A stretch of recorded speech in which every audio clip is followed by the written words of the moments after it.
Bueno, bienvenidos y bienvenidas a otro episodio de Clínicamente Hablando el podcast. Pero este no es un episodio cualquiera. No, este es un episodio especial. Es muy especial porque es nuestro episodio número 20. ¿Alguna vez pensaste que íbamos a llegar a 20 episodios? Claro, ¿cómo no? Y pienso que vamos a llegar. ¿A cuántos vamos a llegar? No sé, no quiero ponerme límites. Tenemos que hacer los primeros 100. Pero no nos vamos a quedar en los 100 nada más. Vamos por más. Así es, así que ha sido mucho trabajo, un trabajo creativo sobre todas las cosas, pero con mucho gusto y estamos muy contentas de haber llegado al número 20. Gracias por escucharnos siempre. Y por el apoyo que nos dan. Uy, hoy tenemos también, como es el 20, teníamos que venir por todo lo alto. A botar la casa por la ventana. Así que tenemos una invitada muy especial. Pero antes de mencionar a la invitada, nuestras redes sociales. Síganos en nuestras redes sociales que son Instagram o Facebook, Clínicamente Hablando, doctora Tainari Dávila, doctora Melanie Ruiz, recuerden Melanie con Y, y a la doctora la consiguen en TikTok. Y recuerden el canal de YouTube. El canal de YouTube, que suscríbanse por favor, y en Spotify que nos regalen 5 estrellas. Y nos dan like. Sí, por favor. Ahora mismo usted no me está viendo, ya dele like, yo estoy segura que le va a gustar. Y les va a gustar porque venimos con un tema que nos pidieron. Que ustedes pidieron y el cual la verdad es que yo estoy súper contenta de que vayamos a tener el tiempo y la oportunidad para hablar sobre autismo. Con la doctora Isabel Quijano. ¡Bienvenida! Gracias por la oportunidad, chicas. Hablando de las redes sociales, ¿dónde te puede conseguir las personas que quieran contactarse contigo? A través de Facebook, doctora Isabel Quijano Viera, Isabel es con Y, y a través de Facebook también, Sydney, la página de la oficina. Pues ahí está, ya saben dónde conseguir a la doctora, que además Tainari va a presentar. Vamos a hablar un poquito de ella. La doctora Isabel Quijano Viera es psicóloga clínica egresada de la Universidad Carlos Albizu, posee un posgrado en autismo y trabaja como psicóloga clínica, evaluadora y supervisora de estudiantes que están en su práctica clínica y a nivel de doctorado.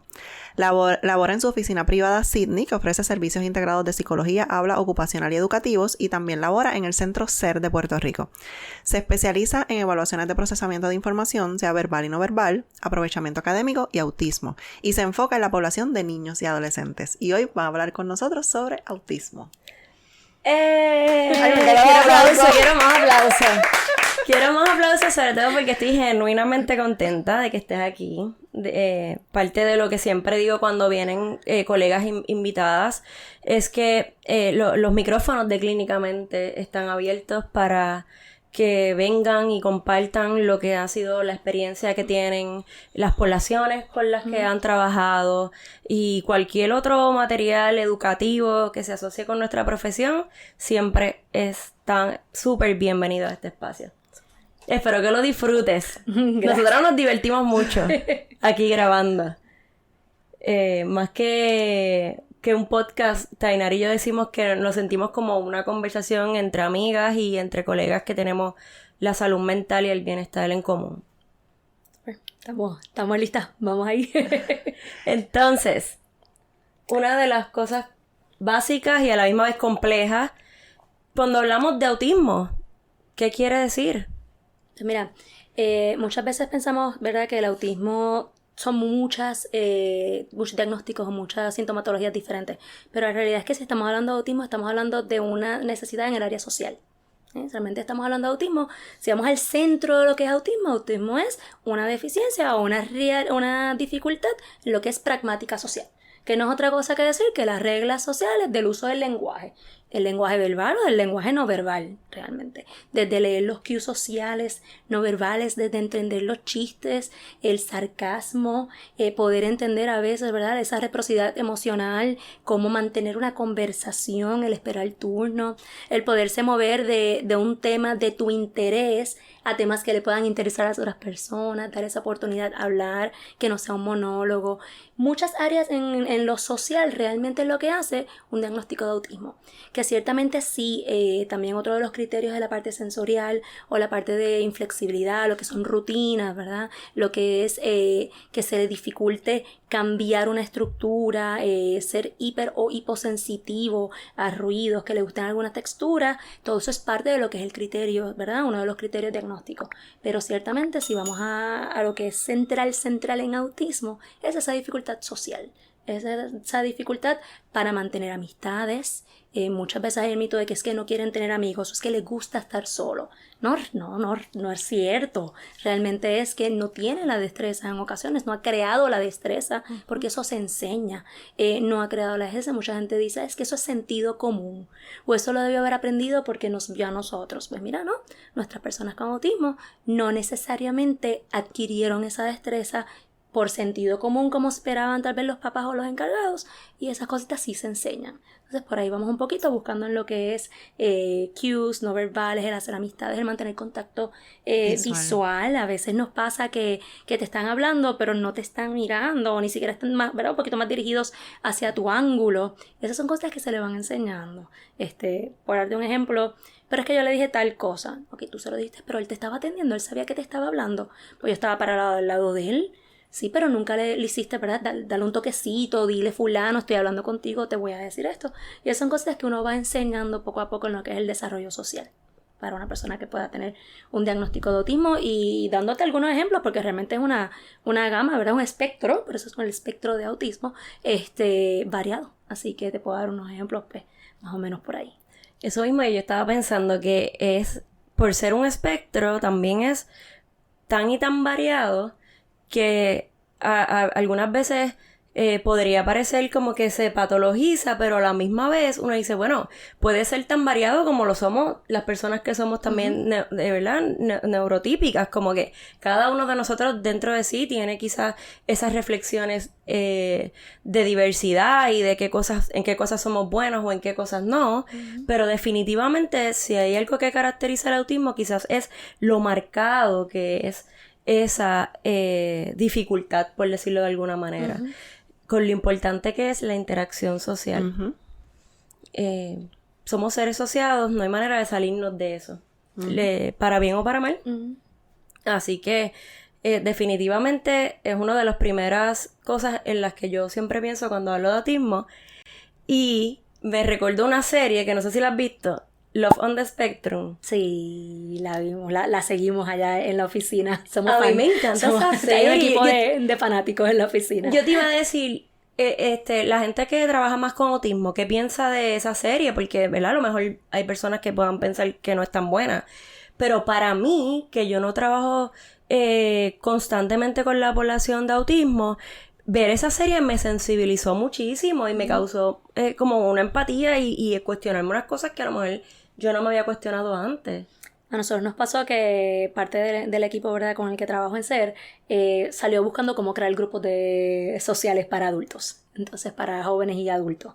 Así que de ahí se está trabajando en eso mismo, en crear la posibilidad de grupos de interacción social a los que se le enseñan estas destrezas. Porque muchas veces, que era algo que estábamos comentando ahorita, se dan los servicios cuando son más pequeños, pero entonces se nos olvida que cuando son más grandes, de adolescentes ya o adultos pasando a esa transición a la adultez, no hay unos servicios, ¿verdad? Significativos que le podamos ofrecer. Así que un poquito ver series como esa nos hace pensar, espérate, tenemos que trabajar esta población, ¿verdad? Ya en esta nueva etapa, en esta etapa de adultez, en esta etapa de enamorarse, de salir a citas, de cómo, de escoger tu ropa, hasta cómo tú le puedes hacer ese acercamiento a la persona, cómo, si de por sí se te hace un poco difícil identificar emociones ¿verdad?, en ti o en otros, o cuál es tu rol en la emoción, porque a veces pasa que las pueden identificar por el catálogo, como uno dice, te las enseñaste, esto es feliz, esto es triste, maravilloso, pero ¿cuál es tu rol en esa emoción? Se les puede hacer un poco más difícil. Así que cómo enseñarle cómo esa persona se puede estar sintiendo y todo eso, pues son cosas que definitivamente series como esa nos hacen entonces pensar, espérate, estamos teniendo unas limitaciones acá de los servicios que estamos ofreciendo y no sería mala idea buscar ofrecerlos. Y los que no lo han visto, Love on the Spectrum es un reality de adultos que tienen, ¿verdad?, que están dentro del espectro autista, y ellos van buscando pareja o más bien la intención es tener una relación pues de amistad y de pareja y de amor y hay incluso parejas que se han casado. Entonces dentro de ese proceso pues también muestran las dificultades con las que se encuentran en el camino y tienen una terapeuta en la de Australia que es Rogers. Ay, yo soy mala Creo que con se el nombre. llama Rogers. Yo le he escrito y todo porque yo soy fan de ellos y de Mr. A+. Le hace el coaching. Sí, Le le hace hace el coaching, coaching, entonces los uno va roleplay. viendo, está brutal. Yo, entre llorar y morirme de la risa, pues me encanta esa serie, si no la han visto y quieren quizás tener un ejemplo de lo que vamos a estar discutiendo hoy, eso es una serie que es muy bonita. Así que, ¿qué más tenemos?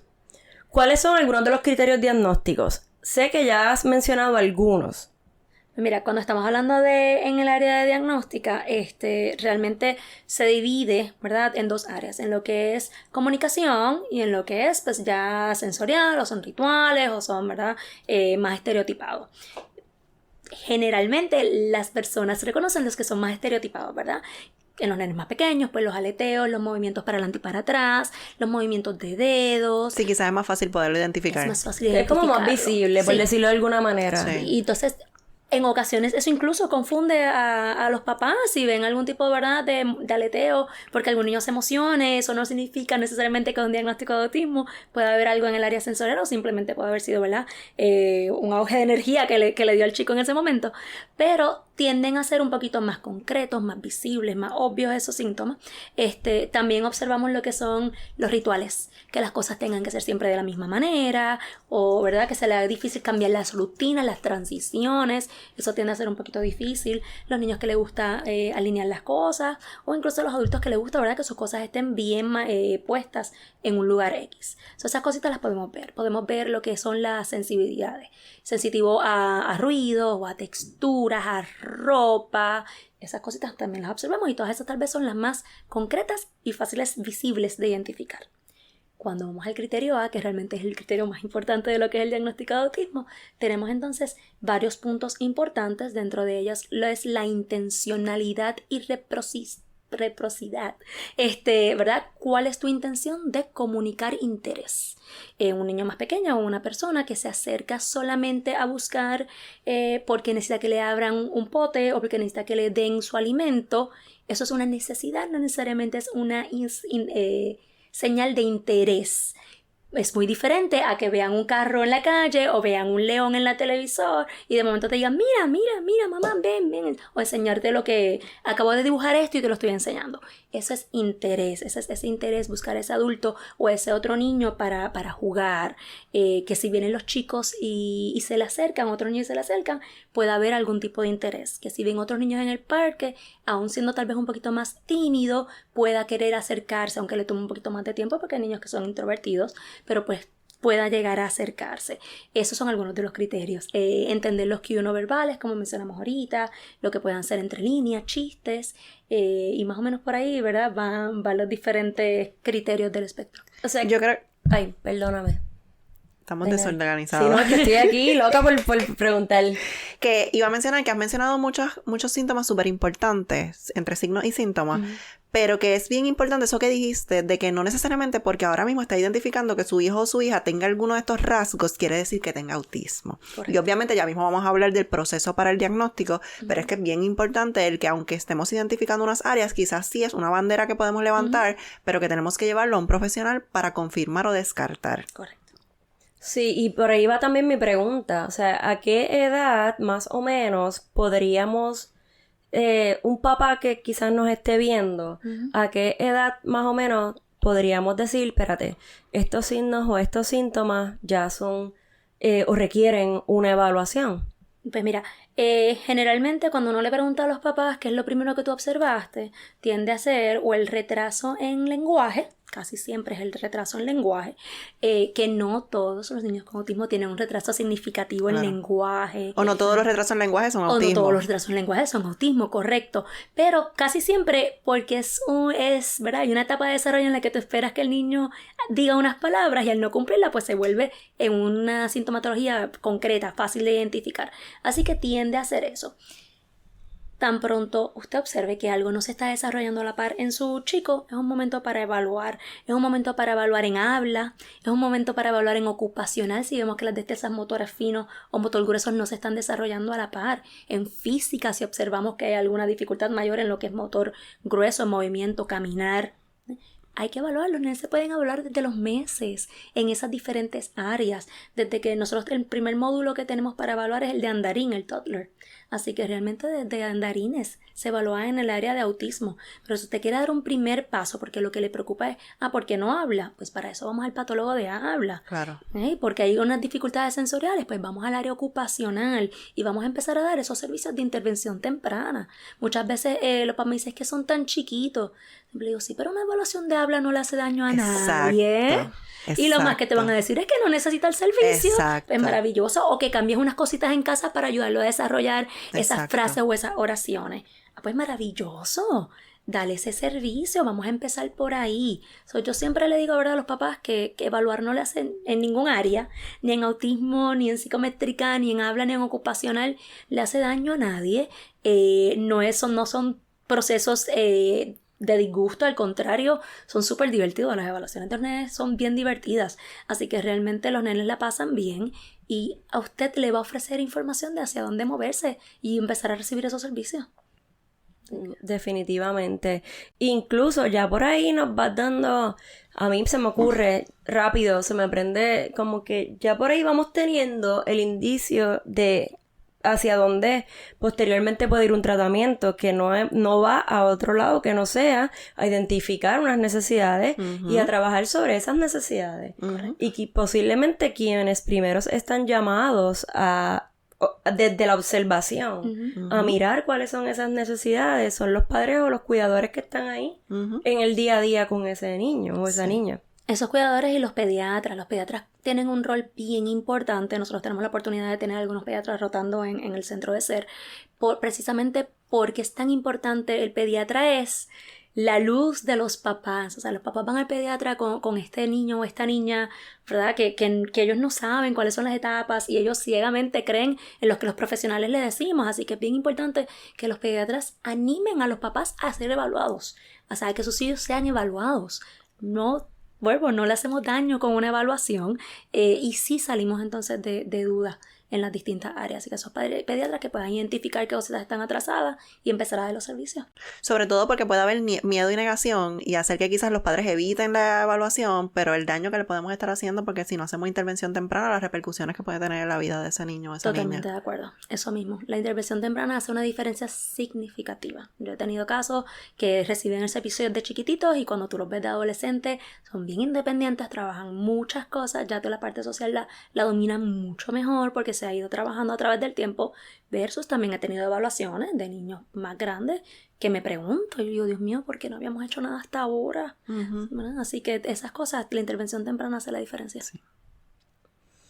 Sí, pensando que definitivamente, y yo creo que es válido hasta cierto punto reconocer que uno puede tener miedo o preocupación con relación a un diagnóstico, porque hay otras estigmas o prejuicios asociados al autismo, más sin embargo, y lo voy a repetir, vuelvo y puedo reducir un poco a decir, ok, espérate, mientras más rápido actuemos sobre lo que observamos, más cubiertas a una temprana edad va a estar esa necesidad que estamos observando. De acuerdo.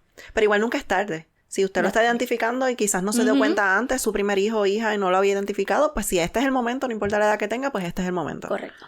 Así mismo. Muchas veces también recibimos papás que me dicen eso. Es que yo no sabía. Yo nunca había tenido otro hijo, yo nunca lo sabía. Le digo, no te preocupes. Esto es lo que vamos a hacer. Exacto. Estos son los pasos, estas son las evaluaciones que hay que hacer. Vamos a meter mano en arroz y habichuela. Y vamos a darle todos los servicios. Porque ¿cuál es la intervención? La intervención es suplir las necesidades del niño en las distintas áreas. ¿Y regularmente qué servicios reciben, aparte de terapia psicológica? Generalmente habla ocupacional, casi siempre se evalúa en habla ocupacional. Puede llegar alguno que tenga físico si la parte motora es un poquito ¿verdad?, más necesaria. Y psicológicos tienden a ser esas las áreas más centrales, tal vez, o más medulares. Okay. Hay otros servicios, ¿verdad?, adicionales que se le puedan dar, que tal vez no están tanto de lo que es lo medular, pero nunca viene de más, y si se pueden hacer, y los papás siempre me preguntan, no, que si lo puse, que si en caballo, si lo puse en otras actividades maravillosas, me parecen bellas, siempre y cuando no me dejes las que son claro, eso es adicional. habla ocupacional y psicológica según la necesidad. Claro. Y en psicológica es bien importante porque no es, ¿verdad? Ay, pero ¿por qué un psicólogo? Porque un psicólogo preparado con destrezas en autismo va a trabajar destrezas sociales. Eso Claro, iba a decir. Sí, claro. que es social, tomando en consideración la parte del lenguaje, ¿verdad? Como reconocer emociones, como Claro. poder... Ujú. Sí, sí. Entender su diagnóstico, autoestima, que se sienta bien a pesar de, ¿sabes? Y mira, Súper en muchas importante. ocasiones a veces es hasta practicar cómo hacemos un juego en el patio. A ver, yo he tenido casos en los que yo he practicado en oficina cómo vamos a hacer el juego. He estado en la escuela y he practicado el juego con el niño y después he dejado que el niño lo practique, la invitación al juego con otros niños. ¿Sabes? Que realmente es un proceso de modelaje, es un proceso de integración. Claro. Y los papás lo practican, se practica en la oficina y se generaliza la destreza.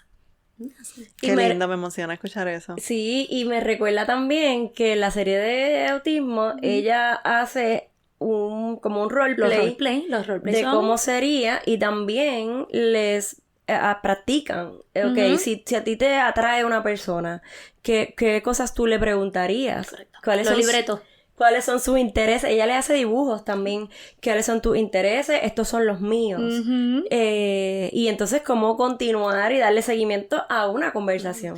Mira, una de las cosas que nos ayuda mucho con esta población, que tendemos, ¿verdad?, a trabajar con los que ya están a nivel de destrezas sociales. Tengamos claro que tenemos, ¿verdad?, unos niños que están aprendiendo unas destrezas más básicas, según, ¿verdad?, el nivel en el espectro en el que esté. Pero hablando de los que están trabajando ya destrezas sociales, hay unos libros que son como el tren de la conversación y cada vagón tiene un tipo de conversación que se va uniendo con el otro y va haciendo el tren. A veces yo le digo a los nenes que esto es como un juego de ping pong, que la bola tiene que ir y la bola tiene que venir porque si no tú estás jugando solo, la conversación no se da. Y así básicamente tú vas ofreciendo esas destrezas. Tienden la mayoría o en muchas ocasiones, para, ¿verdad?, no generalizar, a ser bien visuales. Entonces, al ser bien visuales, por eso es que lo trabajamos como un roleplay. Por eso es que lo trabajamos con videos mucho, lo que se llaman las historias sociales. Esta es la historia, esto es lo que va a pasar, esto es lo que tú puedes hacer. Los videos, grabarlos a ellos mismos. He tenido casos en los que yo lo grababa en el patio haciéndolo y como se lo mandaba a la mamá. Ya, ahora tú lo ensayas en casa y así lo vamos haciendo. En estos días una maestra me preguntó que cómo ayudaba a las nenas a aprenderse un baile. Le digo, grábalo, tienes que grabarlo y ellos se tienen que ver haciéndolo porque para ellos es muy abstracto. Así que ellos no están pudiendo llevar el ritmo, la gente, los ruidos, hay muchas interrupciones para ellos. Así que grábaselo y mándalo a la casa para que lo practiquen con ellos y pónselo por conteo, estructúralo, esa es otra cosa. Si una de sus áreas, porque son tan estructurados e inflexibles, está bien, pero eso es una fortaleza. Claro. Vamos a trabajar Úsala con la a favor. estructura. Claro. No todo es estructurado en la vida, pero en las cosas que hay que aprenderse, sistematízalo, haz un sistema, estructúralo. Y por ahí uno le va, ¿verdad?, enseñando y le va dando truquitos para que esas partes sociales se le hagan más fáciles. Y yo creo que acabas de decir algo que es clave y es que eso reenfoca un poco la atención en vez de en las cosas en que ese niño o esa niña desde nuestras expectativas debería tener y no tiene, entre comillas, enfocarnos en, ok, ¿cuáles son las fortalezas de esta persona? Y ahí voy al tema un poco también de algo que es bastante frecuente, que es cuando hay temas que les encantan a las personas y entonces son durísimos en son esa muy área. brillantes. Los temas circunscritos, que se quedan ahí dentro del mismo tema y es difícil sacarlo del tema, pero entonces vamos a ver, ¿verdad? Eso me pasa ya tal vez cuando son más grandes, ¿cómo podemos poner ese tema en algo, ¿verdad?, que de productividad, en algo que les pueda ayudar, en algo que les interese? Así que definitivamente tenemos, y yo pienso que esto nos pasa a todos, ¿verdad?, y en todos los diagnósticos que podamos estar trabajando, buscar cuáles son las fortalezas de ese diagnóstico. Porque a veces pensamos que el niño no está preparado para el mundo. Bueno, pero el mundo tampoco está preparado para el niño. Así que vamos entonces a tratar de ver cómo ajustamos o cómo llegamos a un punto en que él pueda reconocer esas áreas de fortaleza, reconociendo también cuáles son sus necesidades, estar consciente y trabajarlas. Y pensando que a veces nosotras mismas nos estamos ready para el mundo, ¿sabes? Dijiste eso y yo me empecé a reír porque siento que yo no estoy ready para el mundo, que uno se adapta a cada reto que viene, pero obviamente pues uno tiene la capacidad de adaptación y eso es lo que quizás no tienen y estamos tratando de enseñarles. Entonces, en flexibilidad, ¿verdad? Cognitiva o al adaptarnos, pues se le puede hacer más difícil. Bueno, yo apuesto a que eventualmente el mundo tendrá que adaptarse a las personas que son neurológicamente diversas. Porque mirando, yo antes de venir para acá hice el ejercicio de mirar prevalencias en Puerto Rico, cosa que pues nosotros no tenemos una cultura mucho de estadística ni de números como buenos latinoamericanos. Así que el visibilizar ya desde los números, ¿verdad? Desde cuántas personas hay en Puerto Rico que puedan tener o que estén dentro del espectro autista, pues no sabemos un número exacto, pero estuve mirando unos números de, por ejemplo, el 2011 del Departamento de Salud que decía que 1 de cada 125 niños en el 2011, pero entonces al mirar un número de la Alianza de Autismo del 2021, pues ya estamos hablando que de 1 en cada 54 nacimientos. Entonces, si es 1 en cada 54 el número real o el más cercano, pues estamos hablando de la mitad de la gente que nace. Entonces, las nuevas generaciones van a ser posiblemente o van a tener un desarrollo neurológico que es atípico desde nuestra percepción, pero eso va a tener que transformarse en la medida en que esas personas vayan desarrollándose. Es bien importante, Melanie, que la persona que evalúe, y esto es algo que, ¿verdad? Los que evaluamos nos pasamos todo el tiempo recalcando, registre los casos de evaluaciones ¿verdad? Que hayan salido con un diagnóstico de autismo. Para eso hay un registro, el Departamento de Salud tiene un registro y uno tiene que pasar ¿verdad? Validar tus credenciales para poder registrar a la persona. Así que es bien importante para eso mismo, para que podamos saber cómo nos estamos moviendo como sociedad y qué servicios son los que nos están haciendo falta para esta sociedad. Y eso es clave. ¿Por qué las prevalencias son importantes? Porque es importante registrarnos para tener una idea de qué es lo que necesitamos también a nivel de comunidad y de sociedad, porque entonces si yo no, ¿sabes? ¿Cuántos fondos voy a solicitar, por ejemplo, en proyectos para fortalecer la parte del aula, la parte sensorial, para que poder fortalecer el sistema de educación, por ejemplo, que es tan esencial?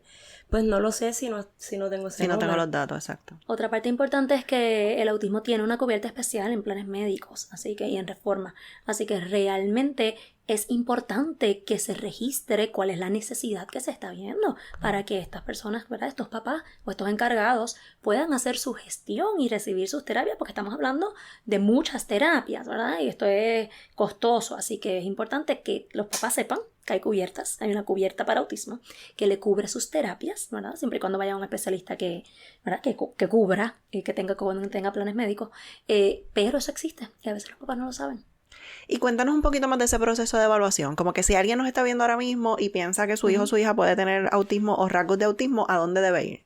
Mira, puede ir, ¿verdad? Lo recomendable es que se haga una evaluación de autismo completa. Una evaluación de autismo completa debe llevar unas pruebas medulares. Para darte un ejemplo, mucha gente habla de la EI2 o la A2, ¿verdad? Acá siempre el referido que me llega es A2 y el que me manda un referido de ADOS quiere decir que me está pidiendo una prueba completa de autismo. Realmente eso es lo que están pidiendo. ¿Por qué? Pues porque esa es la prueba estandarizada, ¿verdad? Con mayor criterio en este momento con la que estamos trabajando. ¿Solo la administran psicólogos? La administran psicólogos o personas entrenadas en la prueba. Neurólogos, si no me equivoco, son los otros.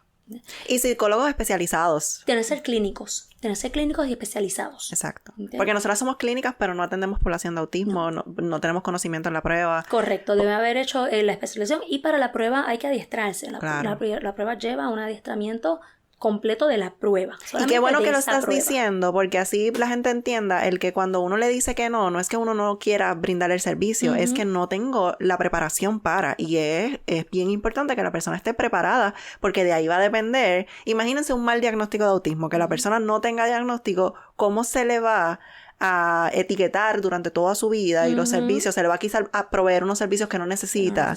Así que esa parte es súper importante que el profesional esté capacitado en esa área. Tienes que estar, ¿verdad? Debe hacerse una evaluación completa. Está, en el caso de nosotros que siempre trabajamos procesamiento de información también, psicométrica, para entonces poder integrar esa parte de cómo la persona procesa información, porque pues para tener un diagnóstico de autismo no debe, ¿verdad?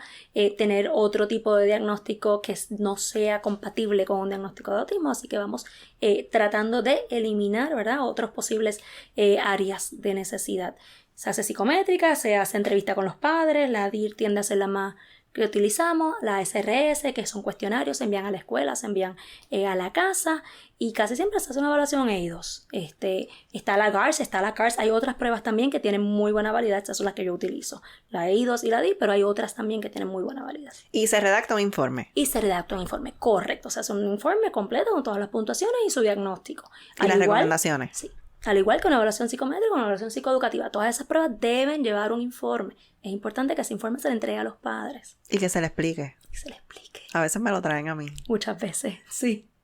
Papá, ¿usted sabe lo que esto significa? No. Ok, sí. Pues vamos para atrás. Vamos a tratar de leer lo que esto significa. A veces pasa, bendito, que no. Yo veo las puntuaciones, yo hago la evaluación, yo veo las puntuaciones y digo, estas puntuaciones son muy bajitas. Qué raro que nadie se lo había dicho. Cuando hubo un informe anterior lo tenía, pero papá nunca no lo entendió, no lo pudo identificar. Entonces es importante que nos sentemos y demos esa explicación y volvamos a tratar. Acuérdense que nosotros hablamos tal vez desde un lenguaje que nosotros conocemos, pero no es el que necesariamente los papás de las personas o los encargados de las personas con las que trabajamos conocen. Así que de ahí partimos. Y está brutal porque entonces estamos hablando de una evaluación que es formal y que... No, estandarizada. Y estandarizado es que a todos los menores se le da de la misma manera. Correcto.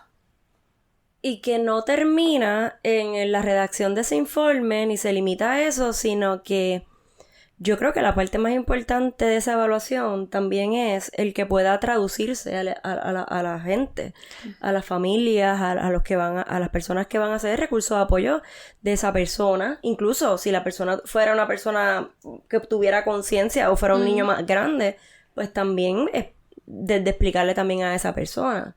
Mira, y una de las cosas chulas de la EI-2, por ejemplo, los primeros módulos de los más chiquitos, es que los papás están en la evaluación. Entonces tú vas haciendo el juego, ¿no? Porque es interacción social, lo que estamos evaluando es interacción social. Entonces estamos jugando y estamos haciendo los juegos y muchas veces tú le vas preguntando al papá, ¿y esto cómo lo hacen en casa? ¿Y cómo tú lo haces? Y tardadero tú. Para ir buscando y que los papás entonces vean dónde está también la necesidad. Porque a veces no se les ocurre que eso era algo que el niño debía hacer según la etapa de desarrollo. Entonces uno va exponiendo a los papás a través de la prueba para que ellos vean también dónde está esa necesidad y se les va explicando en el mismo proceso. Que realmente el papá tiende a salir un poquito más claro de qué es lo que debe estar observando o incluso cómo puede estar trabajándolo en casa. Sí, ese es como que ¿qué hago? ¿Verdad? De la familia. Porque... Que es súper válido, uno no tiene que saber qué hacer. Para nada. Yo me pongo en el lugar y es como, yo quisiera así, pues está bien, pues, porque de por sí un diagnóstico como ese puede ser un balde de agua fría para los papás y para la familia. Entonces, ya después en el camino se va trabajando otras cosas y se dan cuenta al fin y al cabo que la gente neurodiversa es maravillosa igual y que, ¿verdad? Pero por el estigma de los diagnósticos, pues un balde de agua fría. Entonces... No, y lo que conlleva también todas las terapias, ¿sabes? Eso es que realmente también económico y tiempo. Es un proceso de luto también. Acuérdense que también tenemos unas expectativas, ¿no? de cómo se iban a dar unas cosas. Y aunque se puedan dar tal vez en otro momento, tal vez con un poquito más de tiempo, pero hay un proceso también que los papás trabajen esa parte de lo que era la expectativa. Claro. Pero nos pudiera pasar incluso a nosotras. Y que necesitamos guía, necesitamos ayuda, porque como ya estamos diciendo, ella es especialista, pero nosotras no. Entonces, si nos llega a pasar a nosotras, estaríamos en la misma posición que el resto de los padres. Ahora, yo estoy segura que yo leería un montón y buscaría un montón de información, los últimos datos, así que eso es también lo que estamos tratando de hacer, de que esto les despierte el interés y que luego continúen buscando información. Y me encanta que digas lo del duelo y la expectativa, porque la pregunta a los padres que tienen una persona o que tienen un niño con diagnóstico de autismo es ¿qué es lo que se pierde? No se pierde el niño, se pierde tu expectativa y tu exigencia de que ese niño pues cumpla o funcione como funciona la gente que es neurotípica, ¿verdad? Que neurológicamente pues tiene una liberación de o tienen un cerebro que funciona como el de la mayoría de la gente en este momento. Pero sabes que esa parte de luto pasa con tantas cosas, nos pasa a nosotros a diario. Uno crea expectativas de distintas cosas, de relaciones, nos pasa, no solamente pasa con los diagnósticos. Con la profesión. Así es. ¿Verdad? Está bien pasar ese proceso de luto y está bien rehacer, reinventar y recrear y buscar las mejores opciones para trabajar con lo que, ¿verdad? Con la situación que tenemos al frente. Claro. Sea el diagnóstico que sea, o sea, ¿verdad? La situación de vida que está pasando. Eso es parte de... El luto es parte de la vida. Sí, sí, definitivamente. Y a la gente que nos escucha saben que uno de nuestros episodios favoritos es el de las expectativas. Ah, que nos falta la parte 2. En el nuevo año hay que venir con la parte 2. Hay que venir con la parte 2. Tenemos que arrancar con eso. Tenemos que arrancar. Bueno, pero volviendo un poco al autismo, ¿podemos ver algunos otros diagnósticos a la par con un diagnóstico de autismo?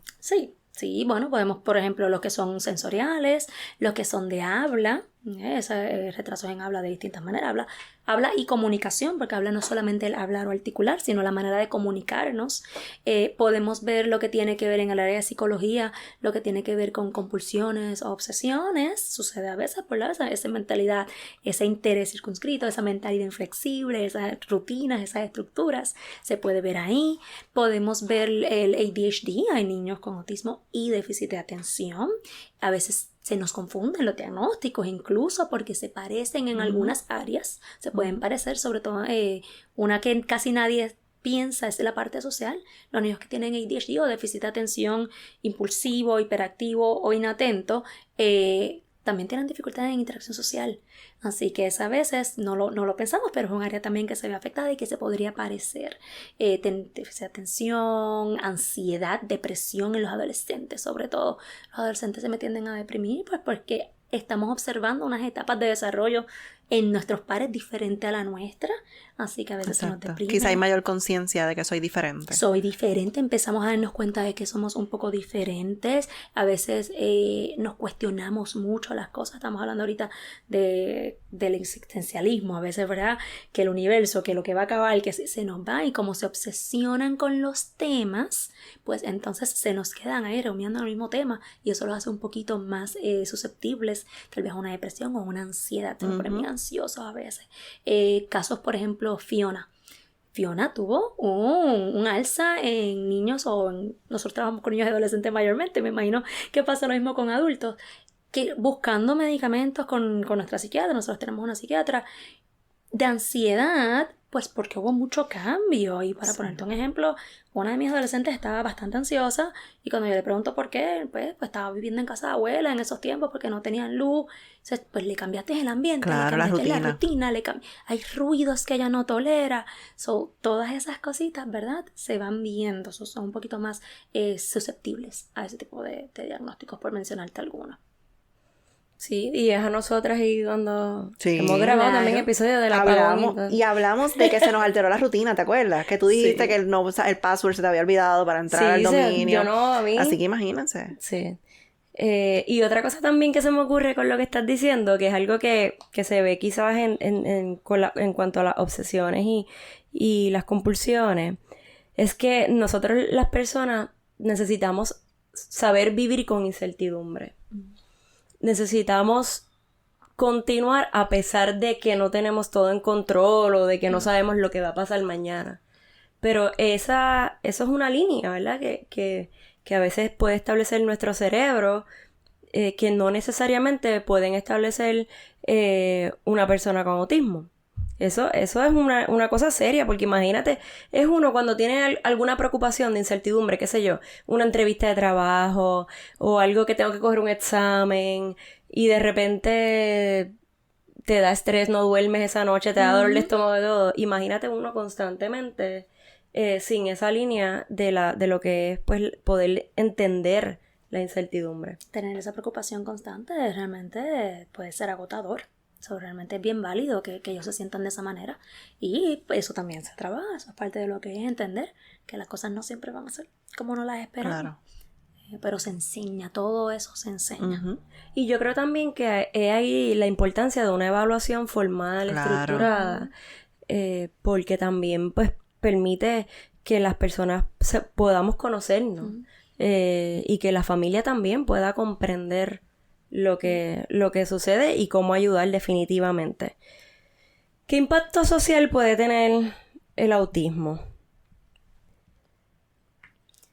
¿Cómo podemos, verdad? Porque me estabas diciendo que en la evaluación se incluye, por ejemplo, a los maestros, a la escuela, o sea, necesitamos un equipo de gente. Claro. Un equipo multidisciplinario, correcto. Incluso su equipo de habla y de ocupacional también debe estar incluido de alguna manera u otra a través del proceso, qué servicios se le están dando, hace cuánto se le está dando, con qué frecuencia, con qué consistencia esos servicios se están dando.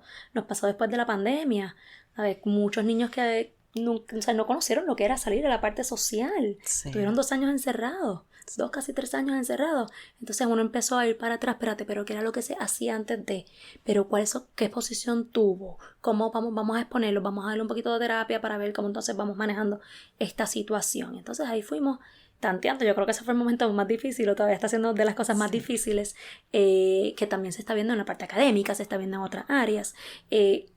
Estas partes sociales, la exposición social que haya tenido el individuo, depende también a la hora de trabajar un diagnóstico, a la hora de que esa persona pueda desarrollar sus destrezas. Ciertamente seguimos hablando mucho de la parte social desde una perspectiva, ¿verdad? De lo que es una persona tal vez promedio, pero tenemos también niños, adultos y adolescentes con autismo con deficiencia cognitiva o con dificultad cognitiva. Entonces ya ahí sí estaremos hablando de programas que sean un poquito más concretos, más conductuales, más, como le diríamos, un toma y dame, un estímulo y respuesta. Yo doy, tú respondes, más visuales, ¿verdad? Porque tampoco quiero que pensemos que toda la parte, ¿verdad?, desde una perspectiva de promedio, sino que también podemos tener unas deficiencias y unas áreas a trabajar que también se trabajan, que también hay especialistas, están los especialistas conductuales que son excelentes para trabajar eso. Está lo que es ABA o Applied Behavior Analysis, que es un modelo excelente, ¿verdad?, conductual, que trabaja directamente con la población de autismo, sobre todo en esas etapas en las que necesitan ese servicio un poquito más individualizado y un poquito más estímulo-respuesta, que es más como en un principio. Esto va como por escalones. Uno va dando la base y poco a poco va construyendo encima de ella. Y yo creo que sobre todas las cosas, porque la meta al fin y al cabo es la vida independiente de esa persona. Uh-huh.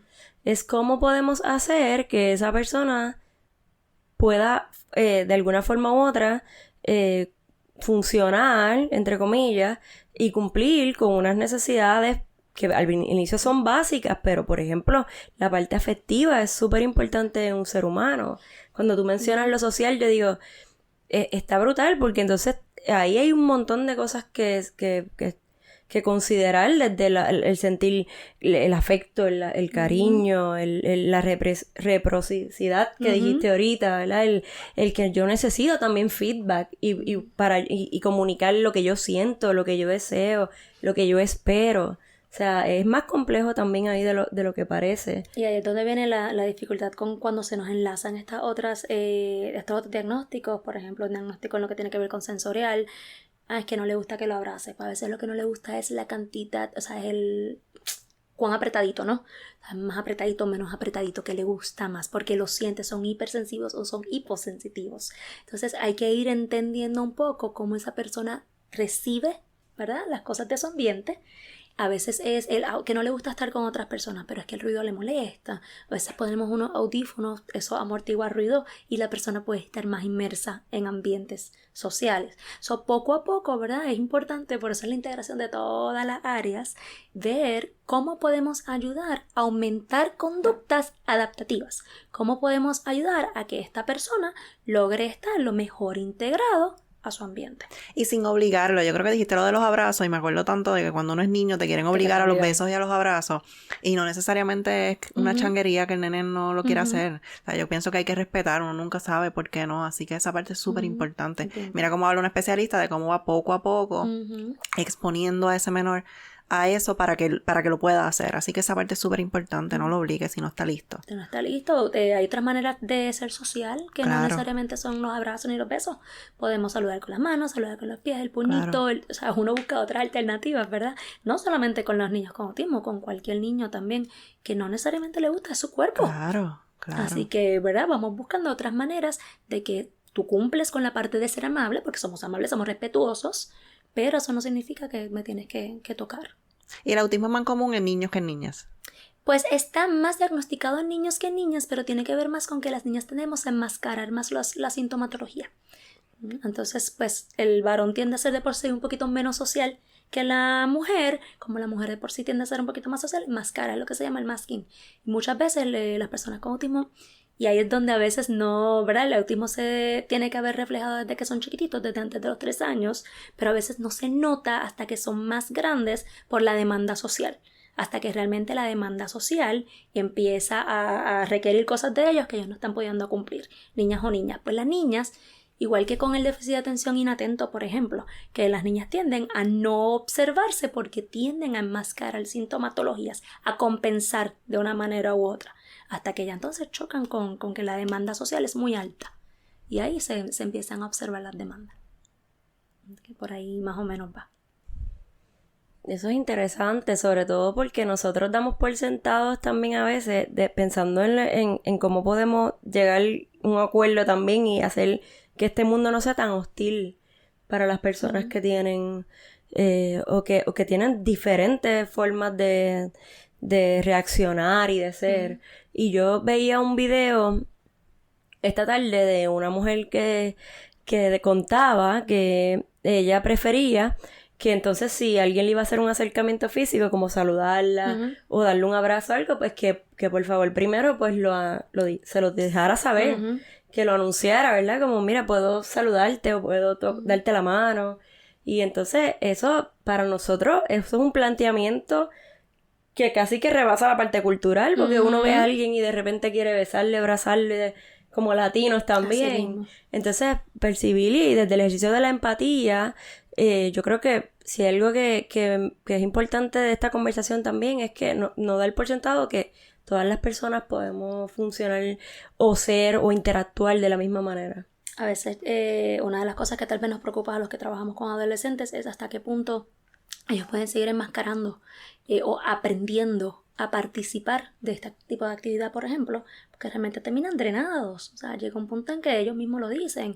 ¿Sabes? Estuve en la actividad familiar, tuve que saludar a tantas personas, tuve que hacer esto, me sentí horrible, quería salir corriendo. Pero entonces, ¿hasta cuánto realmente esta persona se tiene que adaptar a esta situación? Claro. Y no podemos nosotros respetar, ¿verdad? El individuo y lo que esa persona necesita.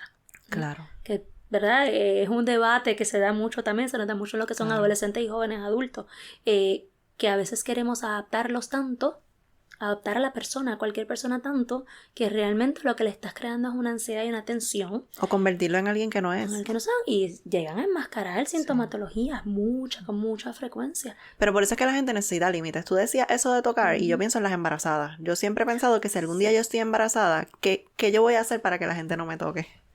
Porque realmente hay un asunto ahí de que vienen a tocarte sin ni siquiera preguntar y tú no estás tocando al bebé, tú estás tocando a la mujer. Claro. Entonces hay un asunto de que uno tiene que poner ese límite, igual que a los niños y los besos y los abrazos y que hay que respetar esa distancia. Y sobre todo mencionaron algo que creo que es parte de lo que a mí se me queda por lo menos de esta conversación y es que hasta qué punto ese querer cambiar o ese querer adaptar a o ese querer hay palabras a veces que se utilizan desde la enfermedad y desde la recuperar qué, ¿verdad? Porque entonces convertir o querer que alguien sea lo que no es, pues eso también me suena ya de por sí a algo que puede ser muy doloroso y que no necesariamente es una expectativa real ni de nosotros y posiblemente tampoco de la persona. Yo pienso que lo más importante es la adquisición de destreza, ¿verdad? Según el nivel, maximizando la verdad, el nivel cognitivo o el nivel de funcionalidad de la persona. Adquirir destrezas para su independencia, adquirir destrezas para que sea feliz, para que se sienta realizado. Todos queremos sentirnos realizados, todos queremos saber que logramos algo y que somos buenos haciéndolo. Así que yo creo que esa adquisición de destreza, hasta donde, ¿verdad?, la persona se sienta cómoda entendiendo que hay unas cosas tal vez que, pues, no siempre queremos sonreírle a todo el mundo, pero nos toca. Pero, ¿verdad? Porque eso también es una realidad, nos vamos moldeando un poco. Eso. A mí también. Claro. Pero es tratar de mantener un balance, tal vez, entre lo que es adquirir una destreza a lo que es ya tu cuerpo, tu espacio personal y poder respetar esos límites. Ay, me ha encantado esta conversación, quiero que vuelva. Sí, a mí Volvería. también. Vuelvo. Claro, esta vuelta siempre está abierta, estos micrófonos también son tuyos, así que cuando quieras, eres bienvenida. En Clínicamente Hablando. Yo creo que ha sido una conversación súper interesante y educativa en un tema que podríamos grabar un montón de episodios, pero ojalá y sí sea de utilidad y que nos sirva, y a los papás y a las mamás que nos están escuchando. Yo sé que quizás puede ser un proceso difícil, pero de todas maneras la invitación es abrazar esa diversidad y a hacer lo que esté en nuestras manos para cumplir con las necesidades de una persona, que al fin y al cabo, como quiera, todas las personas tenemos diferentes necesidades, así que eso es como que la línea y la idea que voy a recordar de hoy. A todas las personas que quedaron encantadas igual que nosotras, ¿dónde te pueden conseguir? Doctora Isabel Quijano Viera, Isabel es con Y, y a través de Sydney, SIDNI, Sydney. Y recuerden a nosotras en Instagram o Facebook, Clínicamente Hablando, doctora Tainari Dávila, doctora Melanie Ruiz, Melanie con Y, y a la doctora la consiguen en TikTok. Gracias por escucharnos. Gracias estamos por el felices apoyo. de grabar El número episodio 20. Vamos a ver con qué venimos el 21. Les queremos, les abrazamos y nos vemos pronto. Gracias.